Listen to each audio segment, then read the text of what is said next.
दिनेश अकुला भी है। दिनेश, मैं तेलंगाना पूछूंगी आपसे और आंध्र प्रदेश पूछूंगी। सबसे पहले आंध्र प्रदेश। आंध्र में एक ऐसा गठबंधन तैयार हुआ, अभी वाईएसआरसीपी 22 पर खड़ी है, टीडीपी 3 पर खड़ी है, लेकिन 2014 में टीडीपी की 15 सीटें थीं और ठीक ठाक 40% के आसपास का वोट शेयर भी था, if I am not wrong. तो ये एनडीए का जो कोलैबोरेशन है, ये एज देता है क्या भारतीय जनता पार्टी को आंध्र प्रदेश में?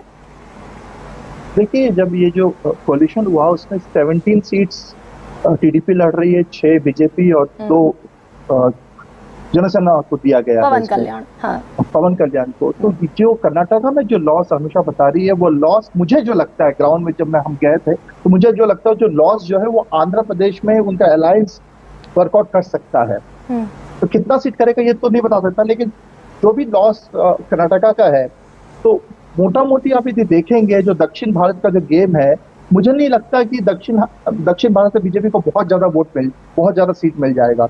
जो लॉस कर्नाटका का है, तो वो कर्नाटका का गेन आंध्र प्रदेश में हो सकता है।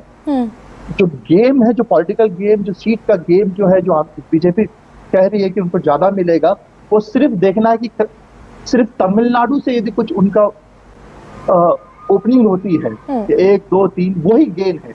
जो लॉस और गेन का जो बैलेंसिंग एक्ट है, वो कर्नाटका का लॉस आंध्र प्रदेश कर सकता है सेटल। हाँ।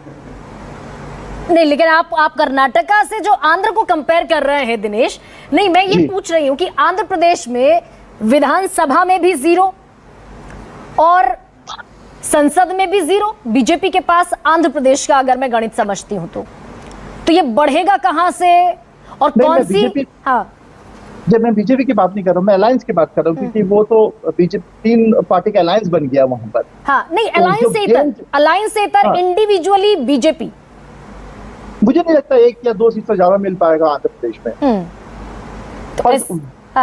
जी, पर यह कि वोट शेयर तो जरूर बढ़ेगा। जैसा अभी बीजेपी क्या कर रही है आंध्र प्रदेश में, कि वो टीडीपी और जनसेना के पीठ पे चढ़ के वो कोशिश कर रही है आगे बढ़ने के लिए। इंडिविजुअली उनका कोई ग्राउंड नहीं बन रहा है अभी भी वहां पर, क्योंकि जैसे ही टाई अप हुआ है, जैसे ही अलायंस का टाई अप हुआ है, जो माइनॉरिटी वोट बैंक है वो थोड़ा एक स्टेप पीछे हट गई है। तो चंद्रबाबू नायडू को बहुत मेहनत करना पड़ा कन्विंस करने के लिए वोट बैंक को कि भाई हम माइनॉरिटीज के साथ हैं, बीजेपी आने से ऐसा कुछ नहीं होगा कि हम आपको साइडलाइन कर देंगे। तो वो बहुत तक उनको लगा कि कहीं ना कहीं हमको डैमेज हुआ है बीजेपी के साथ अलायंस करने से, क्योंकि इनिशियली ऐसा लग रहा था कि बीजेपी और जेएसपी दोनों, जनसेना पार्टी दोनों चीजें मिल जाए तो वाईएसआरसीपी को टक्कर दे सकता है।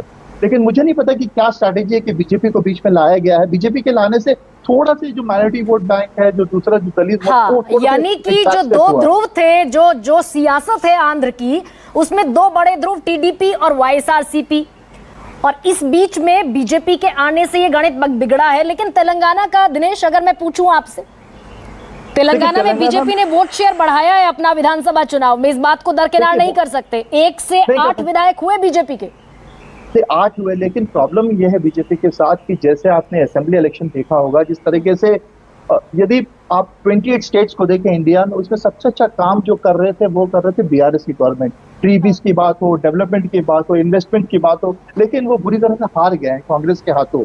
और ये जो कर्नाटक के तुलना में यदि आप तेलंगाना को देखेंगे तो विक्ट्री बहुत फ्रेश विक्ट्री है। मतलब अभी तक 100 डेज से कुछ ही दिन और ज्यादा हुए हैं, तो इम्प्लीमेंट, कांग्रेस का कहना है कि वो जो 100 डेज का रेफरेंडम के साथ वो जा रही है, लेकिन अभी भी उनको टाइम है इम्प्लीमेंट करने के लिए। कम से कम 6 महीना देना पड़ेगा, क्योंकि उनके पास भी वो 6 प्रोमिसेस जो है, फ्री बस पास, राइतु बंधु, फार्मर्स के लिए पेंशन स्कीम, उसके इम्प्लीमेंट नहीं हो पा रहा, क्योंकि 2 महीने हुए हैं इलेक्शन से अनाउंस होकर, तो उनका जो कोड ऑफ कंडक्ट लग गया था, उसके कारण वो इम्प्लीमेंट नहीं हो पाया।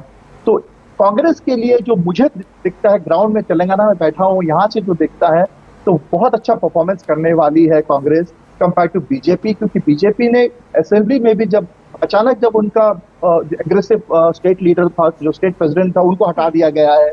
एक बहुत ही सॉफ्ट स्पोकन लीडर को स्टेट प्रेसिडेंट बनाया गया था, तो उससे तो एक एग्रेसिवनेस था। जो T20 का मैच खेल रहे थे बीजेपी, अचानक वो टेस्ट क्रिकेट में आ गया बीजेपी। तो तेलंगाना की स्थितियां भी बहुत फेवरेबल नहीं है। लेकिन सुकेश, हम